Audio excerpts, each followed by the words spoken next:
Hello, everyone. This is JD Calderon, and this is Indie Comics Explained. And again, today I brought on another fantastic guest. But before we get to him, please like, subscribe, go check out my Indiegogo. It's for the Oswald Chronicles. Some great books, so go check them out. And without further ado, here comes my guest, Duke. There you go. Austin Janowsky. Did I pronounce the last name correctly? It's Janowsky, but it's okay. Janowsky. Okay, I was screwed up. Close enough. That's why I ask. So walk around and keep calling the wrong thing over and over again. So Austin, man, let's get into it. So, I'll ask. We'll start off with the most basic of questions. Yes. We'll start off with this. So now, we all got into comics the same way. Somebody's a kid handed us a book and we just started reading all that jazz, and right. We went from there, right? But there was a book, or books, or series of books that you got your hands on that made you say, this is something I want to do, right? Now, What was that book for you? X-Men 205. Nice. Yeah, I was 15. I was visiting my cousin down in Florida, and it was raining. And in Florida, when it rains, apparently you don't do anything. So I'm hanging out in his room, and I'm bored, and I saw these comic books. And I had never read comics before. Well, I take that back. I read like war comics when I was a kid and everything, but I didn't really. And then he had X-Men 205 sitting there and a couple other books, and I just picked it up and I read it. And I was like, this is amazing. And I'm like, oh, you have 206?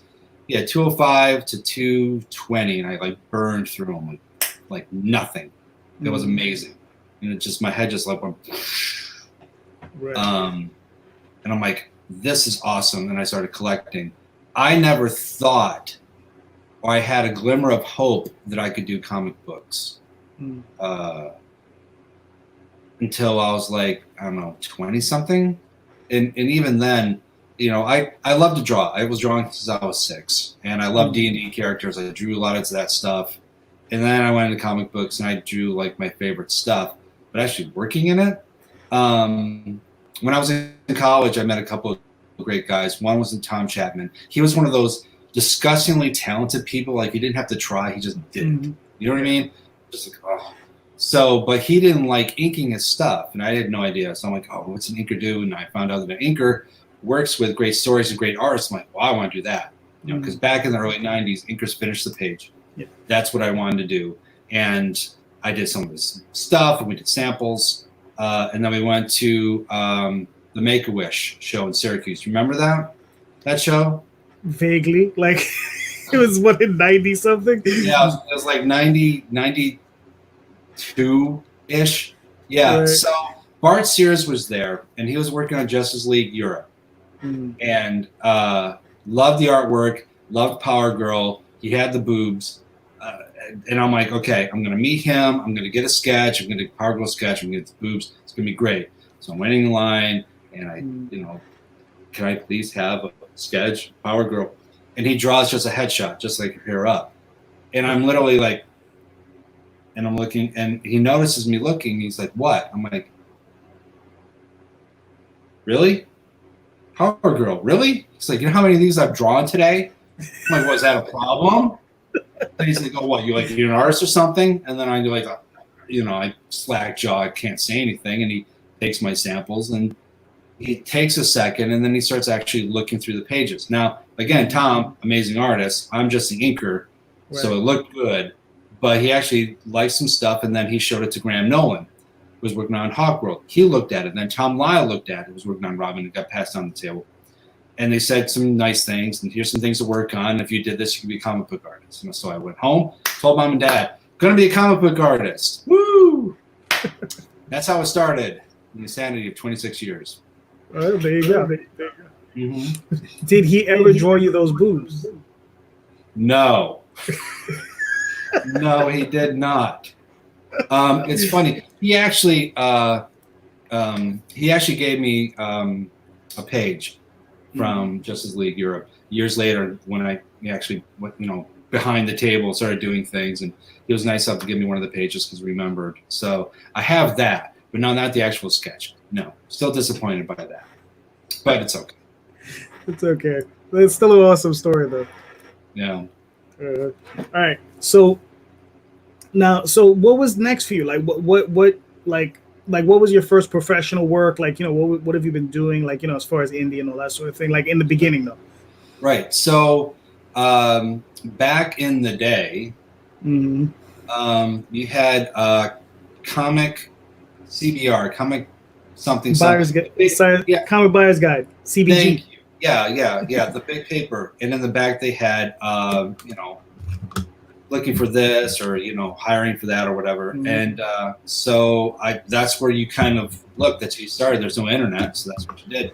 And there was a company called LI Comics in my hometown looking for new talent. This is amazing. So I mailed my samples in, and I met Bob Balinskis, who is the publisher of LI Comics, and he wanted me to work on Cosmic Force with Phil Green.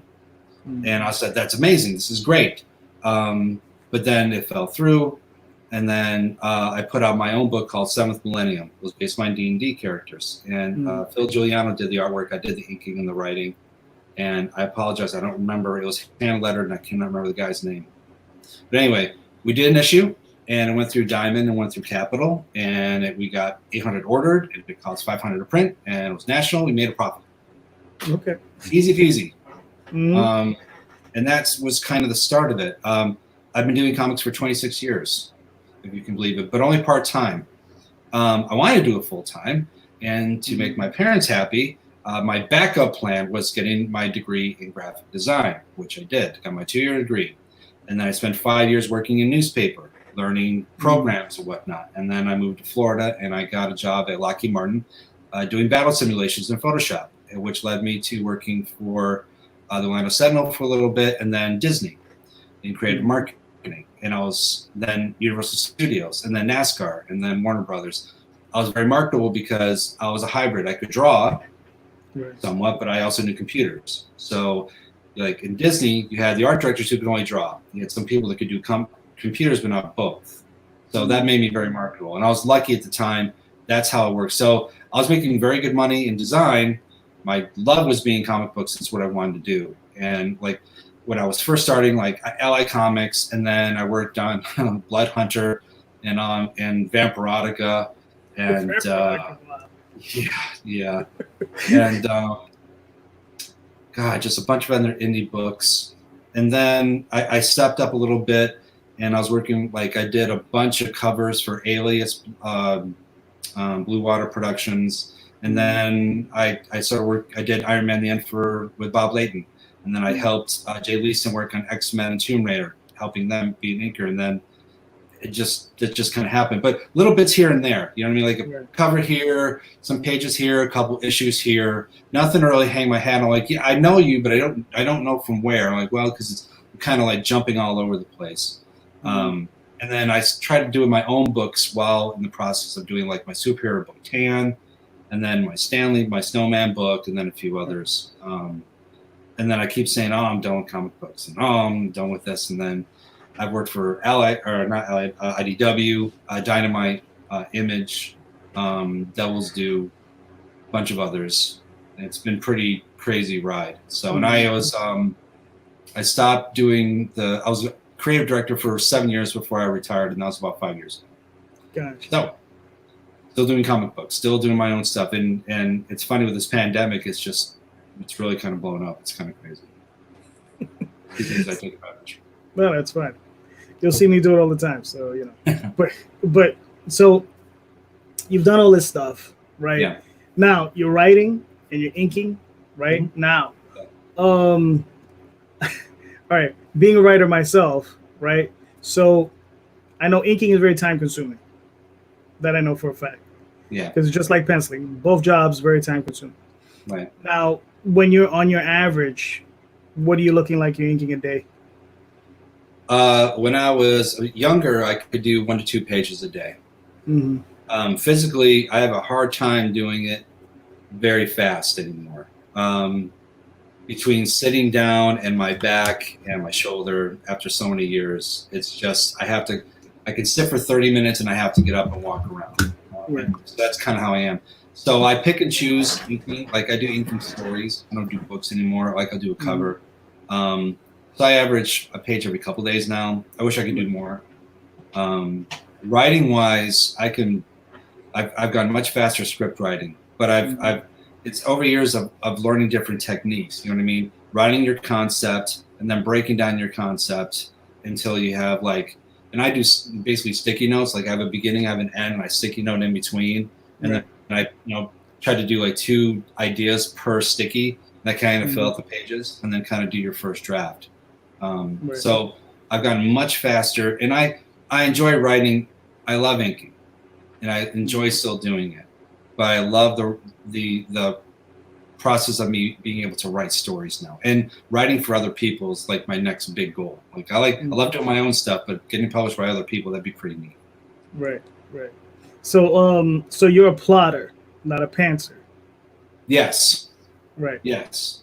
Yeah. I try to break things out from beginning to end, and this way you have your arc, and your twist. This way I have all my main points broken up, and that way I can make sure that it flows, beginning, middle, end. If it doesn't, I can take apart and kind of switch if I need to. And it's funny because before I would think of an ending, because I always want to know how the book ended when I was younger, and then I backtracked from there. That's how I used to write. I would think of cool characters, think of a cool ending, and then I would go back and figure out how to start it. That was my big. Right. Now you said that's when you were younger. What are you doing now, though? Now, when I come up with a basic idea, I think of a grander scope. I think of a genre, and then I think of something interesting I would like to see that I haven't seen before. You know what I mean? And then I will think of what would be interesting in that genre, and then basically kind of grow it out from there. Right. Like with Stabbing the Snowman, that came about because the commercialism of Christmas. We're sitting there, my 3 daughters are opening up presents, and they're bickering because one has more than the other. One has one bigger than the other. And I'm thinking, back in the day, you got one big present, that was it. You know what I mean? I'm 7 years old, and I remember sneaking downstairs, stepping on the steps that don't creak to make sure that you're sneaking, and because I wanted a lightsaber. I saw Star Wars, I wanted the lightsaber that they were selling, and it was right there. And I said, this is the most amazing present ever. It'll be even better if it turned on. And it turned on. Oh, best present ever moment. And I'm thinking, that's insane. So, myself and my mom, all about the traditions. My sister and my dad, they're all about stuff. They needed the new gadgets. And that kind of hit that one Christmas. And I'm like, it'd be interesting if we did a story about how one child is all about the tradition and has that faith and ability to bring the snowman to life. Right. And no one's done a snowman story since Frosty the Snowman, and it's different. Perfect. You know what I mean? Yeah. That's what I try to do with pretty much, whether I'm doing comic books or whether I'm doing screenplays for films. I try to think of something not necessarily completely different because that's almost impossible, but something that would be very interesting that isn't quite on the same path it's awful. Gotcha. Now, when you're writing your scripts for comics, now are you working, let's say, in the Marvel style, where it's a little looser, where you describe a scene, pass it on to the artist, they'll illustrate it out, you'll go in and you'll put in the words and that sort of thing, or you just are like a panel by panel, page by page type of guy?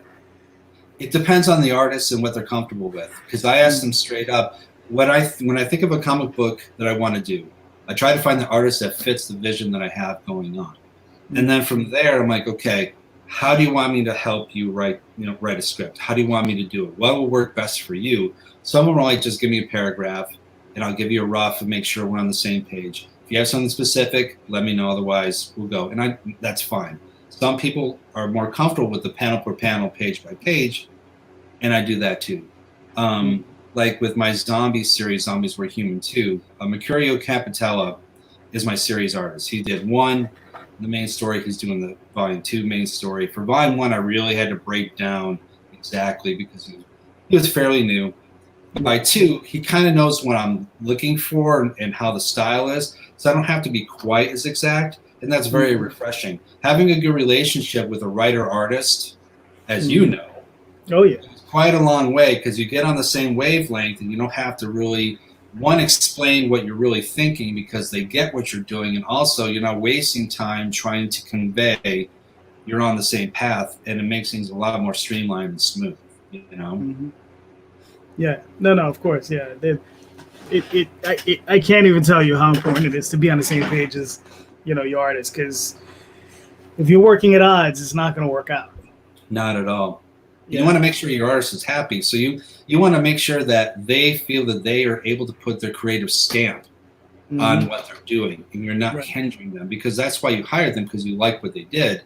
Give them the creative freedom to do so. Just guide them to make sure that they're telling the story that you're as best as you can. You can never get the exact story that you have here to here. Right. It's almost impossible. You know what I mean? But if you can get them pretty close, or they might do something that surprises you. You know, like, I never thought of that. That's pretty amazing. Let's try to do that. It's something completely that you never thought of comes out of it, and it's even better than what you thought in the first place. Those are awesome, happy accidents. Exactly. Yeah. I've told many people, it's just like, look, I've written many stories. I rarely get back what I put down on the page, or what I think I put down on the page, but I do get something back that's very similar, and in many times that I'm like, just overjoyed by what I get, because the artist interpreting it was fantastic. So yeah, it works out. And I work with my wife, so it's just like, oof. Yes, I love the fact that we're chatting, because you two made a very strong impression to me way back. We met in back 1992 or 3. Yeah. And you had just put out your first Ash Can for Tall Tales. And I remembered, one, how amazing Daphne's art was, but I loved the storyline and how it was told, because it fit the artwork so well. I still have the Ash Can. It's saved. It's in one of my boxes. I mean, through all the years. That's one of the very few things. Seriously. And I always loved what you guys did. And then the fact that we were able to meet up years later and catch up, and the fact you guys are still doing great work. But yeah, working with your wife has its own challenges into itself. My wife is partners with my film company, and she's the producer on a lot of stuff that I do. So she's basically, all right, no, this way. Okay, no, go here. You know what I mean? So it's hard to have that business aspect and then the whole whatever. But you guys have been doing it so long. I'm sure you guys know it's like old hat to you now, right? Oh, well, I write the script. Yeah. I hand it to her. I say, here you go. Oh, I'm leaving now. And I walk away, and it's all her. It's all her after that. It's just like, go do your thing. Go do your thing. Because I letter my books, like the other book I do. I letter that book. I'm lucky if I get to see it again before it's printed. Like she'll just hand me pages, and I'll be like, all right, so let me go through this. Yeah. Here's the final book. Oh, we went to print. Yeah, 2 weeks ago. Oh. Okay. Right, yeah. Yeah. Thanks for letting me know that. That's fun. Yeah. But it works out, though. I mean, she does a fantastic job. So. Oh yeah. I can't complain. So I mean, all right. So currently, I know you have a bunch of irons in the fire. Yes. So I mean, like I know I've heard about Terraform Comics, some stuff with Scout. I've heard about some zombie stuff. So so what's most prevalent in your mind? Like, what's the thing that's like, that you most want to talk about? Right. So the first thing I want to just mention briefly, Terraform Comics is a new comic publisher. Luke Stone is the brainchild behind it, but there's a bunch of great people that are part of this thing, and they liked or wanted one shots, and they liked my Dawn of the Dead prequel comic that went on to a actual web series. I was hired to actually act in it. I was playing Dr. Gerald Scott. And then Rick Danforth's the showrunner, and he found out that I was doing comic books, and he always wanted to do a comic book adaptation. So we did a prequel. He gave me the script. I adapted it as a prequel story to lead into the actual series as a one-shot. We did it a couple years ago just to promote the series, and then it kind of sat by the wayside. And when they were looking for new one-shots, I go, well, I got this right here. They loved it, and they're going to be doing publishing, Kickstarter, something like that, probably next month.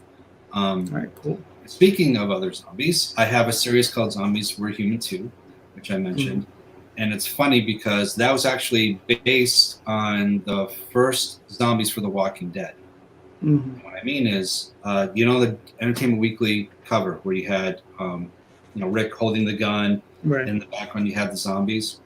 Well, I was the guest at Wizard World Atlanta, and 3 out of the 4 were there having lunch, and I was eating lunch. We got to chatting and found out who they were, and I jokingly said, "Man, it'd be cool if we'd actually did like a background story of who you guys were before you became zombies, huh?" And they loved the idea. I loved the idea. We started figuring out how we could do it, and then contractually they weren't able to, so it got shoved by the wayside. And lovely Facebook did that 7 years ago thing popped up. And I said, man, it's too bad we couldn't do something about it. And that's like 2-3 years ago. And people just jumped all over. Oh, I'd love to do something. Blah, blah, blah. And that's kind of how it started. It's telling zombie stories before and how they became zombies. So you got kids that are fortunate for food, spooked by zombies, chased into a warehouse, and to call them the youngest. Go to pick out zombies that they see, make up stories of who they were, how long they last, and how they die, sometimes in a funny way. That's basically it. Now, I love collaborating. So I do the main story in color. For the zombie stories, I get writer-artists, and they do the black and whites. So it's different art styles and whatever, but it's all one continuous story. And then we did Volume 1 last year. We just got fully funded for Volume 2 Kickstarter, which was amazing. And we got Volume 3 in the works right now, which is going to be twice as big. And we're going to do another Kickstarter probably in October, November. But yeah, it's pretty crazy. Scout picked up my Stanley the Snowman book, and they're actually launching an all-age line starting in January. We're going to be part of that.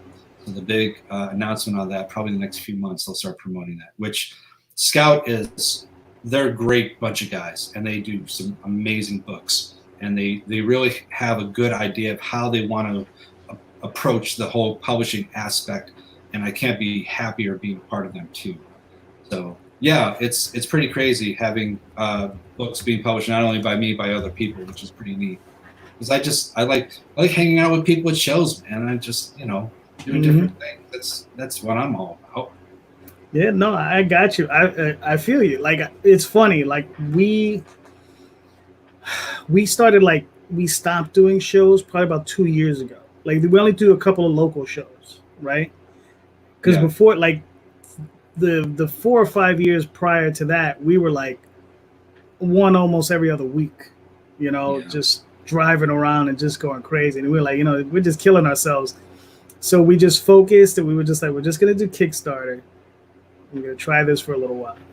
And that's what I've been doing. I've just been knocking them out. And it's just like boom, boom, boom, boom, boom. So I'm trying Indiegogo, and, now we're going back and forth. So it's crazy. But it's fun, though. But the thing is, I do miss going to shows. I miss seeing everybody. And, like, like I haven't seen you in, what, 8 years? Yeah, it's been 8 years, dude. Yeah. Yeah. It's funny. It's funny and sad because shows have completely changed. Again, back in my day, we had the small one-day shows, and it was basically you had some dealers and you had artists. And we were the huge, because even then, before then, it was just dealers, like selling books. Artists were like the brand new thing. And it was very intimate. You could really talk and chat, and you didn't have to wait in line and all that. And as shows got bigger, the focus changed. It's now media-based with celebrities, and you've got cosplayers, and you've got YouTubers, and you've got all this different things. So that spreads out the money even more of what people can spend. The bigger shows are great, and it's great for exposure. But you don't really make a whole lot of money unless you're working for the big two. Now, when I was working on the big two stuff, I was making more money than I was now. Smaller shows I seem to do a lot better, and I get that feel of being able to really chat with future possible fans and whatnot compared to the bigger shows. And even then, I don't do nearly as many as I used to. One, because I just traveling as much as you don't really want to, and honestly, the past 2 years, it's been really busy with film work. I just haven't had the time to. I was lucky enough to do C2E2 the past couple of years. I got accepted the year before that, but I was on a film and I had to cancel. And I thought, well, I screwed up my chance of ever going back to C2E2. But I'd like to have me back. I haven't done New York Comic Con in 4 or 5 years. I'd like to do that shit. But like San Diego, dude, that's like that's an investment in time, energy, and money. Yep. You know what I mean? Yes, it is. And I don't know if you really get what you pay for like you used to. You know what I mean? Not saying anything bad about San Diego at all. It's just it's so big, and there's so many media stuff. There's just so many different things. It's hard. It's really hard to stand out. And there's so many shows. It's hard to choose which shows. Like there's like 4 or 5 every week. Even not small shows, big shows. Ooh. Yeah. So even then, you're just like, I'll choose that one. I don't know. You have me? Okay. Great. Mm-hmm. Yeah. For us, it's always the thing is like, okay, which one's closer? Which one's driving distance? Exactly. Which one can I drive to? Because we did San Diego, I think from 2004 to like 2010. Yeah. Or maybe like 2003. I don't know. But it was a good 6-7 year stretch. Yeah. And I mean, every year it was like we were planning, like we would end that weekend with San Diego. You would, I guess we would always leave on a Monday. Yeah. And then you're planning for next year to come back. Yeah. And it was like the whole year you were just planning that cycle. It was just like, okay, the new book is going to be out for the next show. Right. Like that's the thing. And you kind of go around. I was doing that with New York Comic Con. The last time I was there was when I was trying to first launch my Angel Series Divine Retribution. Before then, I had done an exclusive print for GameStop for Arkham City. So that made it good. But like I've never done Baltimore. I would love to do Baltimore, but Baltimore always falls on a time that there's 2 other shows happening closer, and I just I chose that. I used to do Heroes a lot. I haven't done Heroes maybe 4 or 5 years ago, but before then, again, driving all the way up there. I'm not working on Marvel or DC, so it's hard for me to, get noticed with all the other people like that. So you need, but I guess it's a good thing you can pick and choose your shows. You know what I mean? That kind of fit the niche of what you're doing. I don't know. Yeah, it's crazy. All right, so let's get a little bit into it. Like, so with Dawn of the Dead. Yes. Right. Like you said, how was that process? You breaking down that script because you said was it a TV or a movie thing? It's a web series. It's like a TV show. Oh, that's a really big spider. Hold on a minute. Go get him. Squishing really bad. Oh, you're dead. Okay. Kill the spider. We're good. Yeah, we're good. Save the world. Like that big. Oh, damn. Okay. I threw my art portfolio and it squished it. That's how much I care about my artwork. I'm just saying. Well, it also means how much you've done. Exactly. And how much no one's bought my stuff. Anyway, not bitter. What was the question? Got thrown off by the spider. Okay. Dawn of the Dead. Like, right. How did you break down that script? Like, how that transition? How did you make it? Right. Okay. So, it's just like a TV script. It's different than like a comic book script.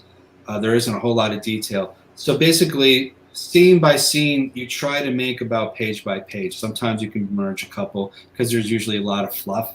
And that's kind of how you break things down. And then when you have your scene, you're picking and choosing, your close-ups and because they usually say like close shot, medium shot, wide shot, and that's how you're going to make your page, like like half page or close-up, basically same terminology. So you're taking what the screenshot and you're just adapting it down and switching it more to comic book. So the comic book artist gets the details that they need in order to, because you need to kind of have that description of the artist and give them a basic idea. Giving them the TV script, and I'm like, wide shot of actor sitting down. Okay, well, where is he sitting down? That kind of thing. Right.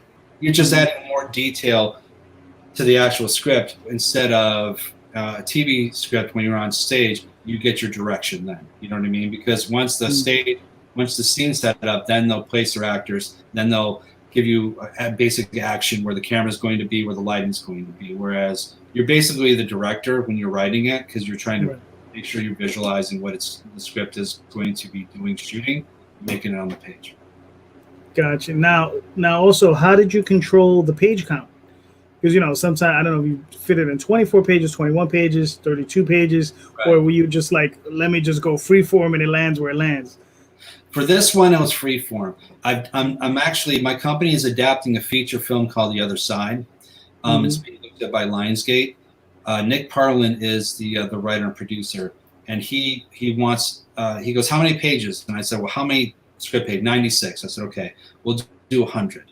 I'm sure, again, you'll have like one scene, it's like 3 pages because there's a lot of exposition to describe exactly what's going on because there's a lot of action, whatever, and then other intimate scenes. And that's how you can basically, so 1 page of script, if you try to go 1-to-1 if you can. If you can break things down and get away from some of the fluff, you do that and try to bare bone it. But for Dawn of the Dead, it's going to be what it is. We're just going to make sure we get exactly visually that we want to do. And that way, the last page is exactly what slides into the actual pilot for the series itself. So, and we wanted, I think it was like 16 pages. We did 17 because I want to make sure that last page really flowed in nicely. All right, cool. Now, you mentioned the series for Scout. You with the Yes. The Snowman. Like, how did that come about? Like, what did you do to facilitate that? Did you just send in a pitch? Did you talk to editors? Did you, buy somebody a Ferrari? I mean, how'd you get that done? So, when they were up and going, James Pruitt, I'm friends with, and he was just helping them. He wanted to have his book published, so he went to them, and they actually brought him on as publisher. I said, great. Seemed like a bunch of guys. I had my Angel series. I would love to work with them and be part of them. So I submitted. They said no. Okay. So then they really liked my zombie series, so I submitted zombie series, but they said it didn't work for them, so they said no. But the door was wide open for anything else. And they noticed my Stanley, my all age, and they said, this is neat, send us that. I said, cool. So I submitted it to them, and it fit into what their plans were for the all age line that they're looking to do, and it got picked. So it was great. Third time's the charm. Third time's the charm. All right, cool. Yeah. Now, I remember the artist. I mean, because I remember that book. The last time I saw you, I saw that book, right? And it was a while ago. So are you working with the same artist, or are you working with a new team? No. Casey Moore is an amazing artist. She was brand new on the book. And I don't think I communicated properly what I was expecting and what I needed from her. She got burned by someone else, so she thought she was getting burned by everybody. Right. It is what it is. I take responsibility because I've been here longer. And she's gone on to be a fine painter. She does fine art painting. She's in North Carolina, and she does a lot of really amazing stuff. But I put it on the shelf from one, and I looked at it in a new eye. I go, this actually would work better as an anime art style. I think this would look really neat. The reason I know about anime as much as I do is because my son watches it all the time, and talks about it all the time. Right. So I know by association, and I thought, okay, this will look really neat. So that's how I pitched it. I found a really great artist, and he did exactly the type of art I was looking for. Really, and he knows. I don't know anything. Apparently, anime, there's like 40 different anime styles. I did not know that. Yeah, I know there's a bunch of them. I never counted. Yeah. Like mine was we're doing K-No, K-N-O. I think. Hopefully I said it right. Anyway, so we did our 6 pages, got it fully colored, fully lettered, and then we pitched it. And then since it was complete, they could see exactly what was going on, and that's how we did it. And it fits the story so much better. I love Casey's art style, but I think this works so much better. And this opens more doors to kids, because kids nowadays are really into anime. And this really, I think, will fit a good niche of what they want to do. And that's why we decided to do that stuff. Gotcha. Now, walk me through the process of how you, because, so obviously you're working different projects, different people. You got all kinds of teams coming, you're bringing them together. Now, where are you meeting these people? How are you reaching out to them? Like, where are you making these connections? So where are you meeting these heads? I'm lucky enough that a lot of these people I've kind of been kind of friends with. Mm-hmm. See, I do long-term planning. So like I'll go and if I find an artist, I'll friend them, I'll like their stuff, and I say, hey, I love your stuff. I don't have anything now, but I'm going to put you in my folder. And when I have something, if you fit, I'm going to contact you. Don't be surprised if you get a message from me later on. And that's kind of how it's been. But I've had relationships with different creators for years. And then I said, okay, now it's time for us to do something together. And we keep saying we're going to do something together. We need to do something together. Well, here you go. Now we're going to do something together. And it's not just comic book people, too. Like my zombie series, I want to collaborate with pros, amateurs, novelists, directors, screenwriters. And we did that. You know what I mean? Joe Davidson, who's an actor on Stranger Things 2, he wrote a story for Zombies 2. He's always wanted to write a comic book. And there you go. He's over the moon because of it. We got 2 novelists that are going to be in 3 because they always wanted to do comic books and never thought they could. They're not challenging stories because it's 1 to 10 pages, so it doesn't seem daunting, and it makes it easy for them. That's what basically it's all about.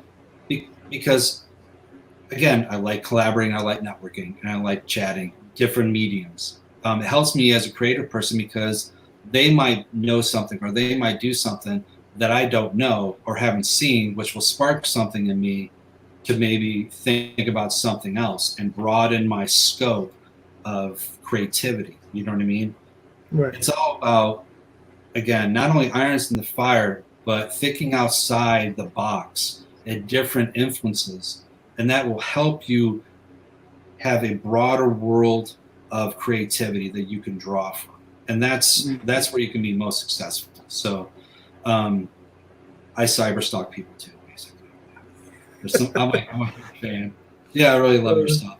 I wish we could work together. Oh my God, those posts are just amazing.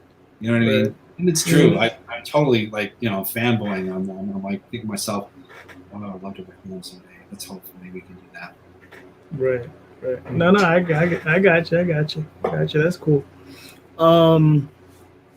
So I mean, like we were talking a little bit before we got on air, and you were telling me about how you got into acting a few years ago. Yeah. Now, becoming an actor, right? I went to film school myself, so I did a little screenplay stuff and I did some directing. Yeah. I did some acting, which was terrifying, but now now you going through that process of becoming an actor, how do you think that's affected your writing? I think it's helped immensely.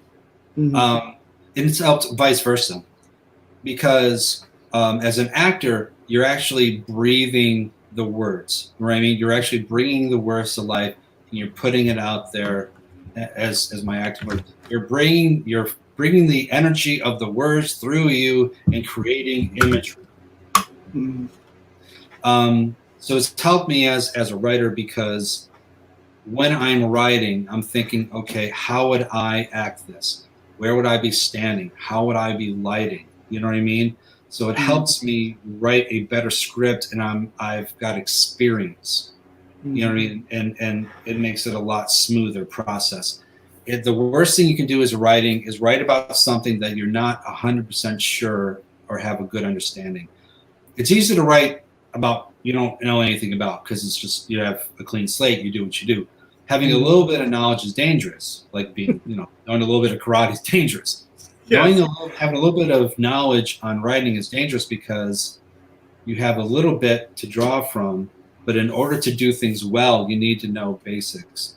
And being an actor, I can write a script and I can act it out. I can monologue it. I can do different things, say it out loud, and I can see how other people would maybe interpret how I'm saying it, and I can always go back. I do that with my comic book writing too. I say stuff out loud and I try to do whatever I do with voices.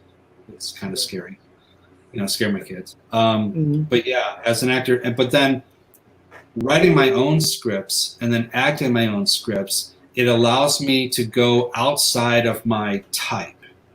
Actors have certain types, especially if you're not a leading man. I am not. I'm a character actor, and I'm fully happy with that.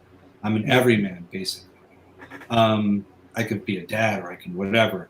So I get cast for my main type is I'm grumpy guy. I'm always grumpy guy because I'm like, I always do the grumpy, like really, So in order to do different things, I will write scripts or short films in order for me to act in them to get on a reel that's out of my scope and help build my reel and broaden and stretch how I am as an actor. So it goes hand in hand. Right. So now, as an actor, writer, have you been thinking of directing? Yes, I've actually directed 4 films. Oh, okay, cool. Yes, I've directed 4 films. I've helped produce 2 TV pilots. So one got picked up by Roku. It was a reality TV series called Don't Change the Channel. Another one is called Timing. I helped get off the ground, which it's on Amazon now, and then they might do something else. I don't know. I only produced the pilot. They're doing a whole bunch of other crazy stuff now. But yeah, my first film was Midnight Stroll, and it was basically I like walking at night, but the lights are kind of like the yellow lights, and there's big trees, so it's kind of creepy with it. So I get creeped out. So I thought, seeing things. I wrote a movie on that, and then I did a challenge where it was Halloween themed, and you had these 2 kids, and there's a serial killer monster, but they're actually the ones who actually brought the thing to life because of sacrifice. It's that. And then Mortem Happens, I wrote for myself because I wanted to, again, grumpy guy, I played Death. Very serious, very monotone, very creepy. And I directed that myself too. And then I'm actually in the process of directing a documentary called Chico and the Coach. Cool. So to me, directing is like creating a book, right? You are not just writing, but you're bringing people together in order to create the final vision. And that's kind of what a director does. But as you're a writer-director, you got the inside knowledge because you've got the script and you already have something in your head of what you're visualizing. So it's easier for you to get the right people in place and the right cameras and right lighting to shoot what you want to shoot. And sometimes it gets great. Sometimes you're like, well, the sound sucks. What are you going to do? Oh, well, the lighting sucks. What are you going to do? You learn from it. And next movie will be better. Right. What did what's this director? Robert Rodriguez. He says you got 10. Yep. He says you get 10 shit films and you get them out of you as quickly as you can. That's right. Right? Yep. Get done. Get it out of the way. That's you can make your real movies. That's it. Yeah, it's just like writing. They tell you you got a million bad words in you for pros. A million bad words in you. Get those done. Put them in the trunk. Burn them if you have to, but get them out. That's right. Put them aside, and this way you can get good stuff. Like an artist, you get, unless you're like a super pro, you basically you do your artwork and you do your bad drawing. Okay, that's done. Now let's go on and start. Get the badness, get the rust out.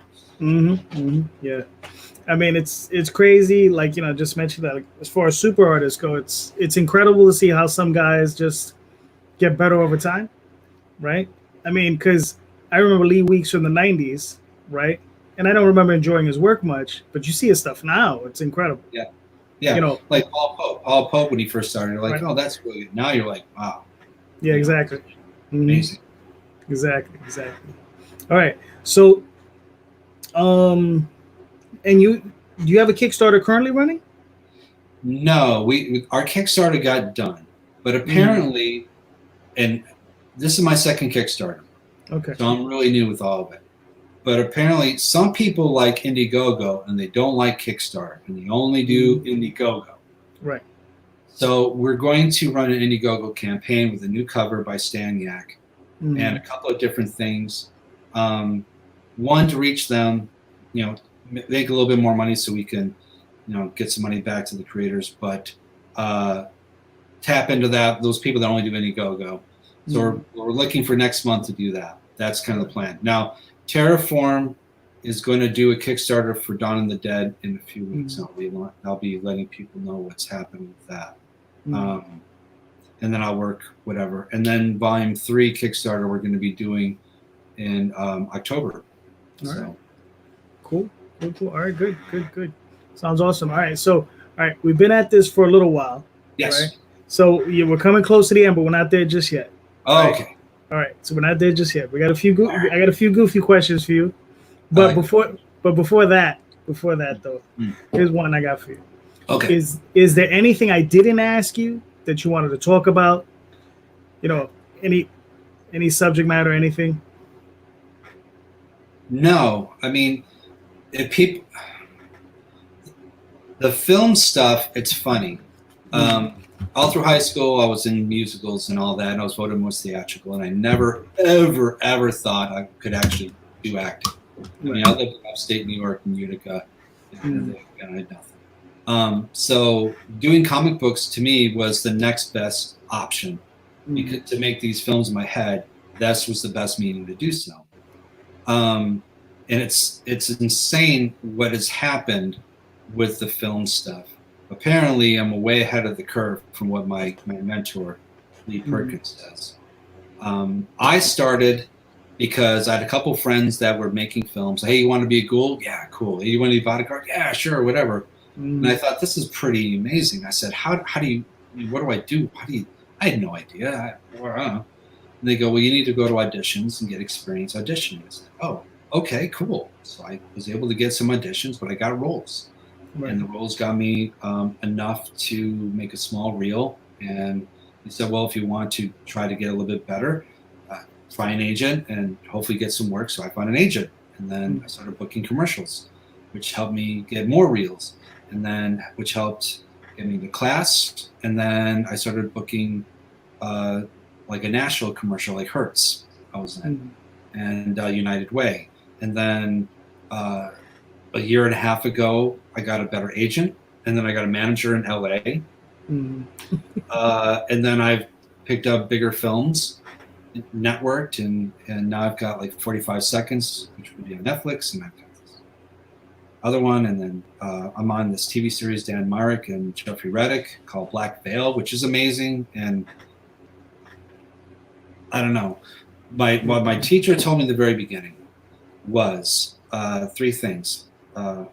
Be truthful, do your version, and then walk away. That's basically it.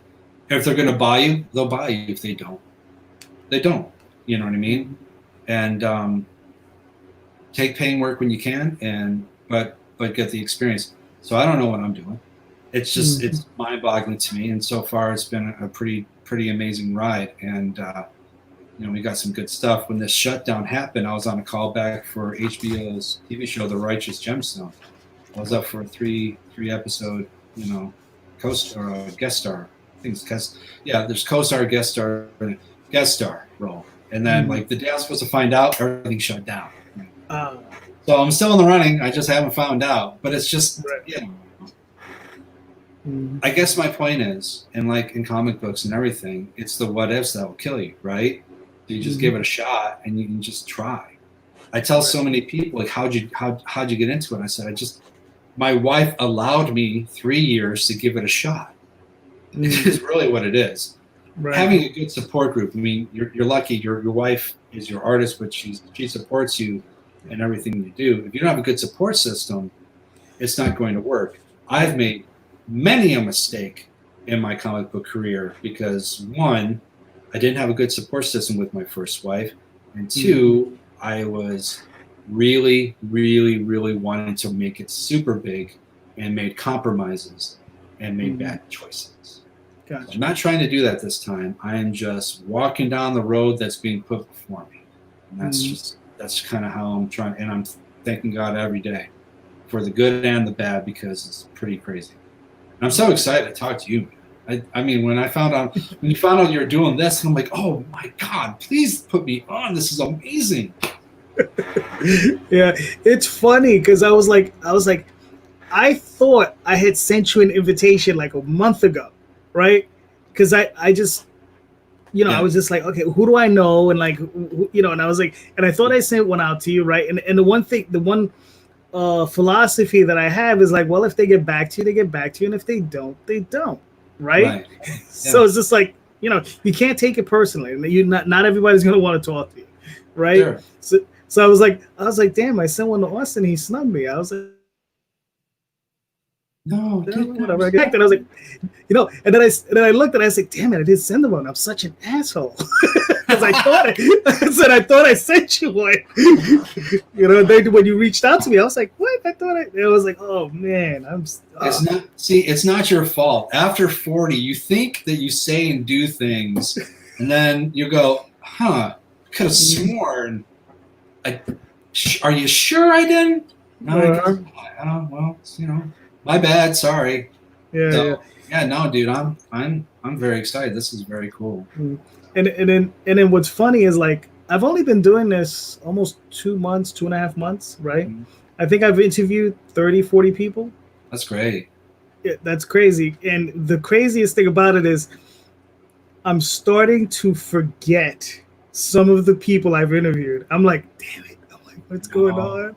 Because it happens, yeah, because it's just like you start to it's just too much information. It's just like talk to everybody. It's just like, oh boy. It's like 3:00 on a Sunday after a weekend convention, and you just your brain basically mush because of all that overstimulation you can't quite remember.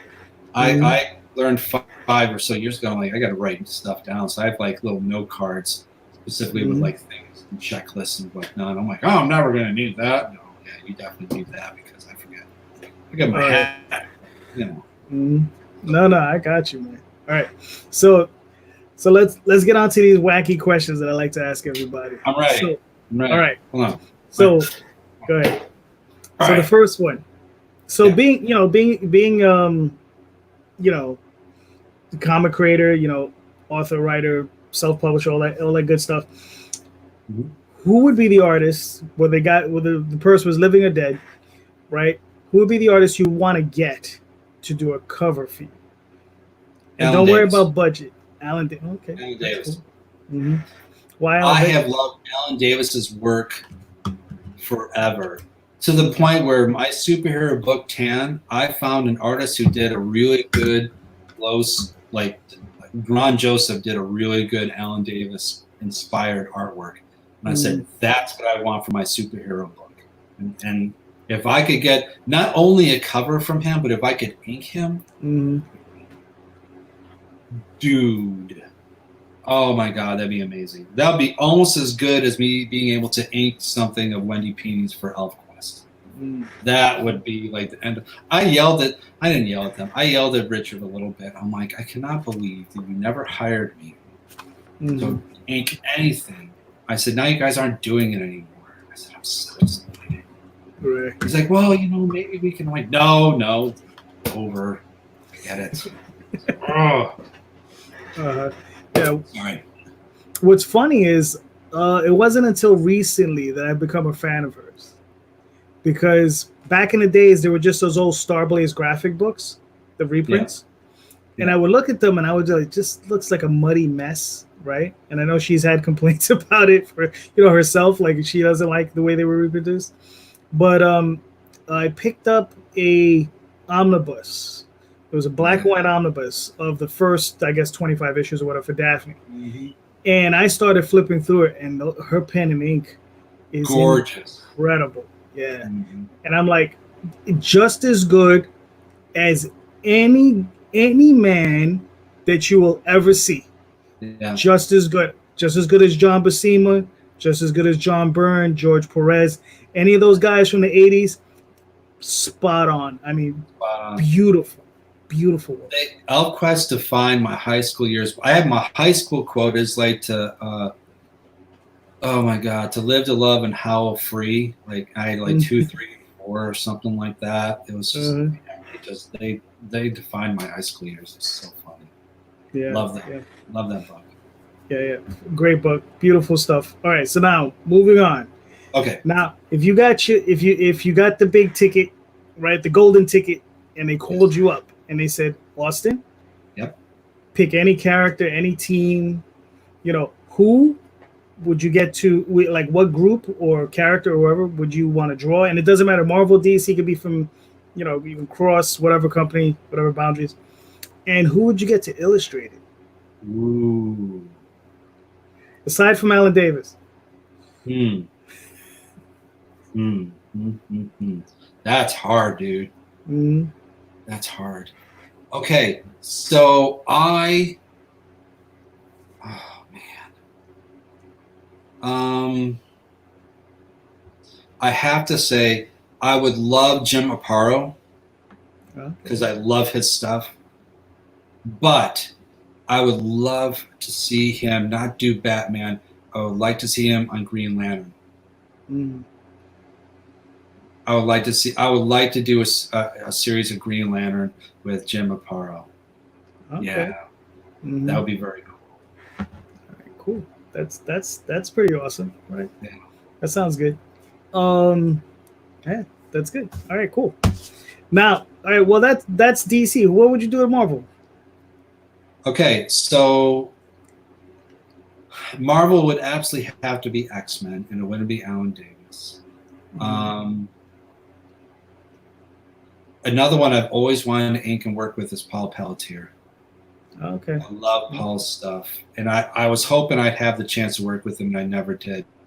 But having him do a good, not Excalibur, but New Mutants, have him do like a revamp New Mutants, that would be really cool. Yeah. I met Bob Umland a few times, and I told him every time I see him, I'm like, I love New Mutants. I just want to let you know that. And he's like, yeah, I hear that all the time. But yeah, Paul Pelletier, New Mutants. Oh yeah, original cast, the whole nine. And Mojo would definitely have to be a part of that too. So, yeah. All right. Cool. All right. So now we're gonna do some comparatives. All right? Okay. All right. So now, like I said, I'm gonna softball you with my two openers. Mm-hmm. Captain America or Batman? My younger self would have said Batman, but I'm going to say Cap now. Mm-hmm.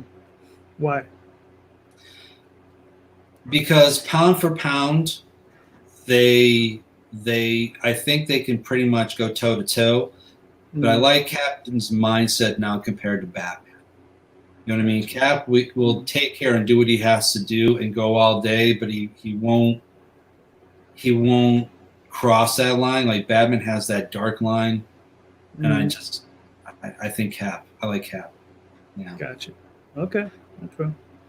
Godzilla or Gamera? Godzilla. Okay.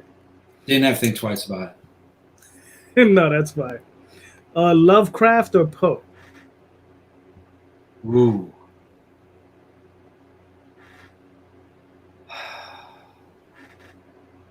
I'm going to go Poe. I think Poe's been pretty untapped. You could do a lot of really cool stuff. Lovecraft, a lot of people have done a lot of different versions of Cthulhu and different things like that, but Poe has not been tapped in. You know what I mean? Mm-hmm. I think it's a well of amazing stuff. And if I could do like a line of Poe related, horror stuff, that would be incredible. That would be pretty good. Gotcha. Kirby or Ditko? Oh, you suck. I've heard that before. God, it's so hard, dude. I gotta go Kirby, man. Mm-hmm. Yeah, I gotta go Kirby. Kirby's just because not only was his art so iconic, but he just created so many cool characters, monsters too. Just created all sorts of cool stuff. You know. Yeah. No, I gotcha. RPGs or video games? And I mean old school RPGs with like dice. Yeah, no. I'm a Dungeons and Dragons diehard, dude. RPGs all day long. Okay, cool. Let's see. Next gen or DS9?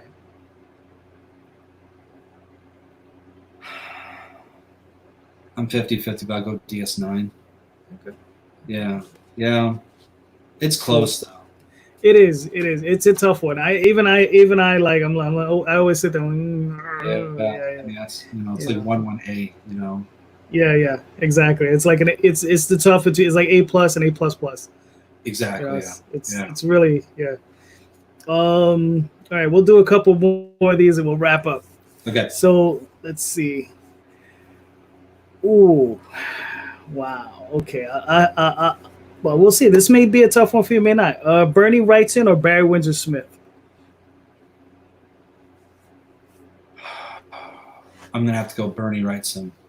Okay. Barry Windsor Smith has his own unique style and done a lot of really great stuff. But being an inker, like he's the epitome of black and white artwork. Like his stuff is just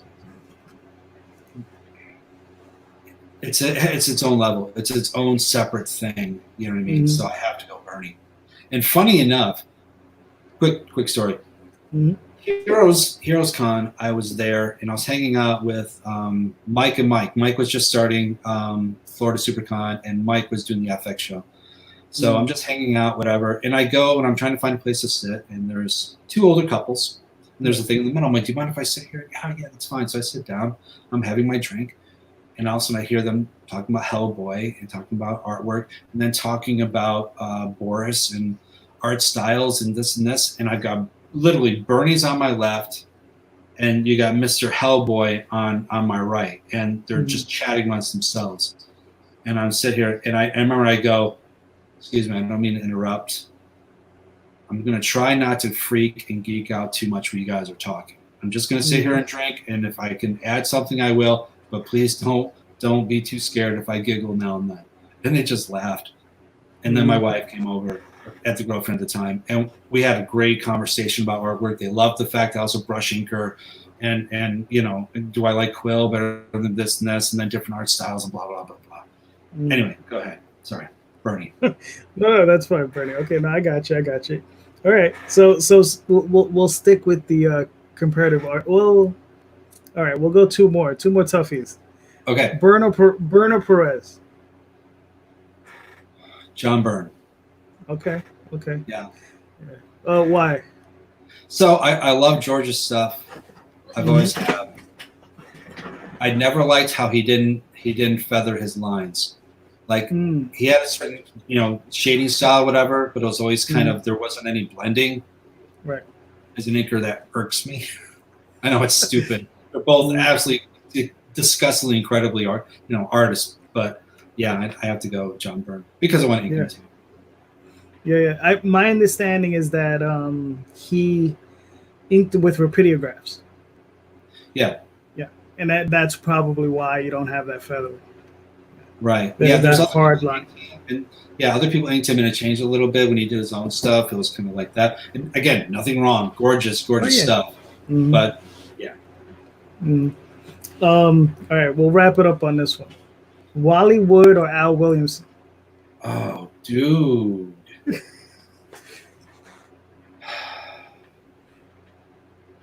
I'm gonna go with Al Williamson. Really? Okay. Yeah. I'm friends with Al too. I mean, not good friends with artwork and whatnot. And just I've always loved his art stuff. Loved Wally's stuff, but I always Al stuff kind of resonated with me just a little bit more. Again, it's like a 1A sort of thing. But yeah, I'd have to go with Al. Yeah. No. Listen, the thing is you can't go wrong with either one. No, not right. Exactly. So they're both fantastic. That's why it's always interesting to see who people pick and why they choose them. That's why I ask these goofy ass questions. So Austin, thank you so much. But before we go, please let everybody know where can they find you, where can they find your work, where can they support you. Okay, so on Facebook, for me personally, it's just Austin Janowsky. If you want to know about Zombies Were Human 2, it has its own Facebook page, Zombies Were Human 2. And I have an art page, The Art of Austin Janowsky. For acting stuff, you can go on YouTube and just look up Austin Janowsky. And I'm in a web series called South of Central with Joe Davidson. It's actually pretty funny. I played Paul Hammerstone, which is a lawyer, which is Twitter is Janowsky2002. Instagram is Austin Janowsky. But if you're just having hard times, just Google my name. You'll find some interesting anecdotes about me, I'm sure, or whatever. Yeah, find me, say hi. If you got artwork, love to look at it. If you want to chat script, I'm happy to do that. If you just want to talk about sports. I'm an English soccer Man City fan, so I'm happy to chat about that too. Whatever you guys want to chat about, I'm here. All right, cool. I'll put some of that in the. I'll put that in the show notes. Cool. Thank you so much, Austin. Thank you everybody for watching. So please like, subscribe, share out the video, let everybody know we're here. Check out the Indiegogo, and I'll be talking to you all soon. Thank you and have a great night. Appreciate you guys. Thank you. Hold on.